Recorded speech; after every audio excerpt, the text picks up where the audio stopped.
Nope, nope, nope. Artificial intelligence, nope, nope, nope. There's no such thing as artificial intelligence. Maski nakikita na po ninyo sa television, sa YouTube o kahit sa ano pa man platforms, walang create ang Panginoon para magkaroon ng artificial intelligence.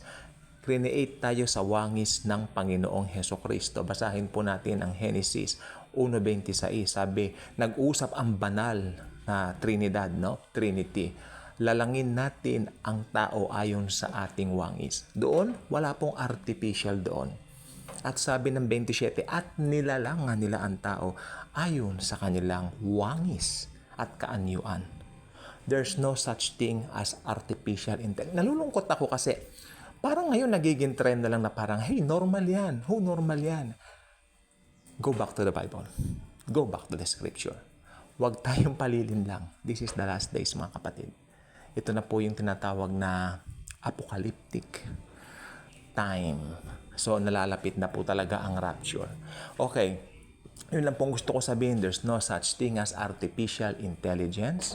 Kung meron man kayo nakikita, yes. Kaya ng technology yan. Sa panahon natin meron tayo ngayon. Alam po ba ninyo itong ating pong technology, what we're doing now?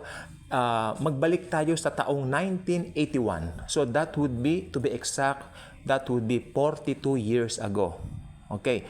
During that time, para makapakinig ka ng music, kailangan mo ng plaka. Kailangan mo ng cassette tape. Hindi pa nga naiimbento ang compact disc that time eh. 'Di ba? At pag nag-record ka raw dati sa tape ng boses mo sa tape, manghang-mangha na ang mga tao.